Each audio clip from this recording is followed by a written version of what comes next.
Pittsburgh, as lightning lit up the sky outside Arrowhead Stadium, delaying the start of Sunday night's game between the Dallas Cowboys and Pittsburgh Steelers. Dak Prescott had a message for his teammates. "I was saying it before the game started, like we're not going to forget this one regardless," said Prescott, who ate a protein waffle, stretched, and did some drills during the wait. "With the delays, with everything that happened, it's one of those games I don't care how long you play, you'll never forget it. I just kept saying, let's make it one to remember." I think we did that in all the ups, the downs, the ebbs and flows. Prescott threw the winning touchdown pass, a 4-yarder to receiver Jalen Tolbert, with 20 seconds left to give the Cowboys a crucial 20-17 win against the Steelers. It allowed the Cowboys 3-2 to stay above .500 and on the tail of the Washington Commanders 4-1 in the NFC East. It also was the Cowboys' third road win of the season, marking their best start away from home since Prescott's rookie year in 2016. In addition, it was Coach Mike McCarthy's first regular season win against the Steelers, his hometown team.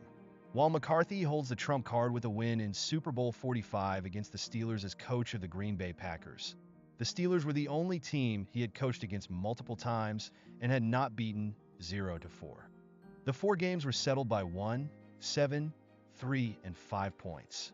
"It feels great," said McCarthy, who walked out of the stadium with his parents, Joe and Ellen, to a waiting group of family and friends.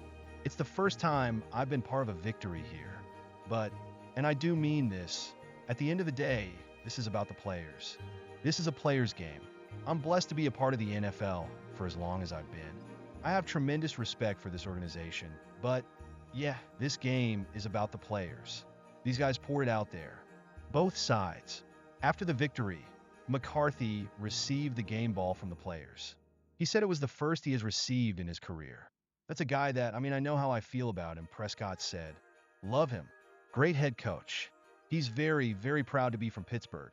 Greenfield at that. And you hear it anytime anything comes up with references from this place. So that's why I had to go on a little tour Saturday night and see some of the stomping grounds that he's talked about, paint that picture in my head. It was really special. Got to stop by his parents' house, spend some time with him and them. It wasn't a perfect game by the Cowboys. Prescott turned the ball over 3 times with 2 interceptions and a fumble. 2 of the turnovers came in the red zone, costing the Cowboys points. They had a field goal attempt blocked. They were penalized 11 times for 87 yards. But with 4:56 left to play, Prescott had a chance to deliver the 23rd game-winning drive in the 4th quarter or overtime of his career. "Composure is a huge strength of his," McCarthy said of his quarterback, who threw for 352 yards on 29 of 42 passing.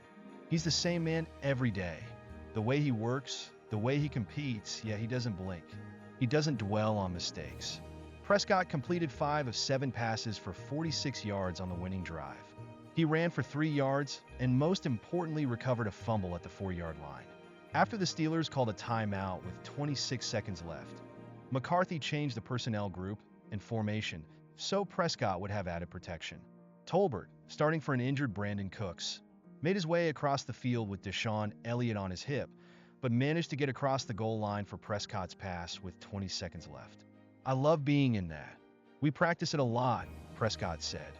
"You're pissed at yourself for the turnovers, for the interceptions, but when I realize I have the ball, down 4 with an opportunity to score, with enough time, plenty of time, that's all I can ask for."